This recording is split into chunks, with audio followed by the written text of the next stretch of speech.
सौभाग्यशाली गुरुमुख सज्जनों, हम सभी अपने जीवन में खुश रहना चाहते हैं, पर हम सभी अपने जीवन में दुख पाते हैं। इस संसार में ऐसा कोई व्यक्ति नहीं है जो ये कह सके कि उसे अपने जीवन में कोई दुख नहीं मिला। इस संसार में जो लोग खुश रहते हैं वो इसलिए क्योंकि दुख के प्रति उन्होंने अपना नज़रिया बदल दिया है। तो आइए जानते हैं ऐसे 5 तरीके जिन्हें अपने जीवन में अपना करके हम खुश रह सकते हैं। सबसे पहले अपनी इच्छाओं को नियंत्रित करें। हमारे जीवन में इच्छाओं का ही बोलबाला है। हमारे मन में अनेकों इच्छाएं हैं जिन्हें हम पूरा करना चाहते हैं, और जब वे पूरी नहीं होती तो हम निराश होकर के दुखी हो जाते हैं। इच्छाओं का जाल इतना प्रचंड है कि मरते समय भी अंतिम इच्छा रह जाती है। इसका मतलब ये नहीं कि हम अपनी सारी इच्छाएं त्याग दें। हमें तो बस अपनी इच्छाओं को अनियंत्रित होने से बचाना है। हमें अपनी आवश्यकताओं और इच्छाओं में अंतर समझना होगा, और यदि आपके प्रयास के बाद भी आपको कोई इच्छा पूरी नहीं हो पा रही है तो दुखी मत हो। आप बिना दुखी हुए उत्साह के साथ लगातार प्रयास करते रहें। हमें अपने जीवन को सरल और साधारण बनाना होगा, क्योंकि जितना सरल और साधारण हमारा जीवन होगा उतनी ही हमारी इच्छाएं भी कम होंगी और हम खुश रह सकेंगे।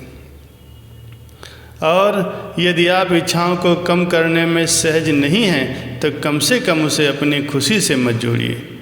पूरी हुई तो अच्छा हुआ, और नहीं हुई तो और भी अच्छा हुआ। मैं सदैव खुश रहूँगा, बस यही भावना रहनी चाहिए। दूसरा है आशाओं का त्याग। हम अपने जीवन में बहुत सी आशाएं लगा कर बैठे रहते हैं।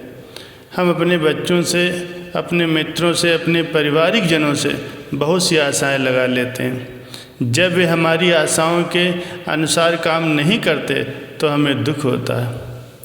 हम अपने मित्रों की मदद करते हैं और सोचते हैं कि जब ज़रूरत पड़ेगी तब ये मेरी मदद करेगा, परंतु जब आपको ज़रूरत पड़ी और मित्र ने आपकी मदद नहीं की तो आप दुखी हो गए। इसलिए आप आशाएं मत पालिए।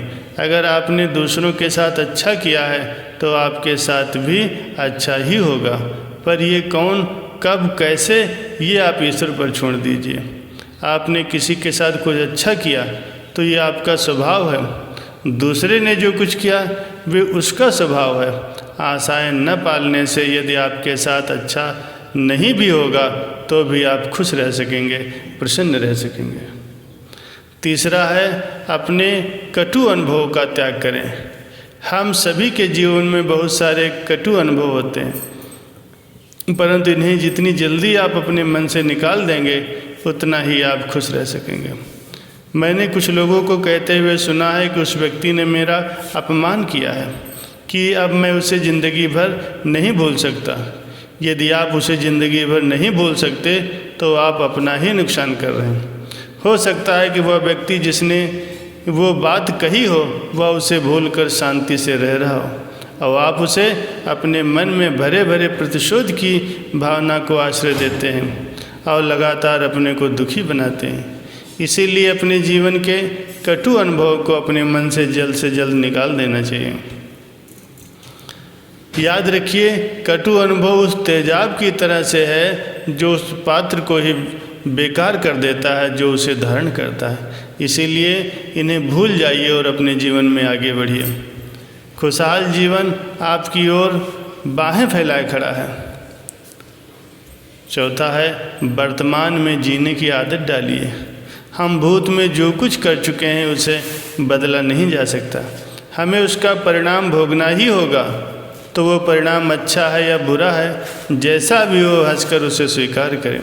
भविष्य की चिंताओं में भी न डूबें, क्योंकि भविष्य वर्तमान के परिणामों का ही फल है। आपके हाथ में सिर्फ वर्तमान है, उसका भरपूर उपयोग करें। आपका भविष्य अपने आप ही अच्छा हो जाएगा। जो क्षण अभी चल रहा है बस इसका अच्छे से अच्छा उपयोग करें और इसी क्षण प्रसन्न रहने की कोशिश करें। यदि आप ये कर पाते हैं तो आपकी बाकी की ज़िंदगी का एक बड़ा हिस्सा प्रसन्नता के साथ व्यतीत होगा। पांचवा और अंतिम है, अपने जीवन में नियमित रूप से दूसरों की मदद करने का प्रयास करें। जब हम दूसरों की मदद करना शुरू करते हैं तो हम देखते हैं कि जितना दुखी हम हैं, इस संसार के कई लोग उससे भी अधिक दुखी हैं। और फिर यदि हमारे एक प्रयास से किसी के चेहरे पर मुस्कान आती है तो उससे हमें जो खुशी मिलती है उसका शब्दों में वर्णन नहीं किया जा सकता। इसका सबसे अच्छा उदाहरण माँ का है।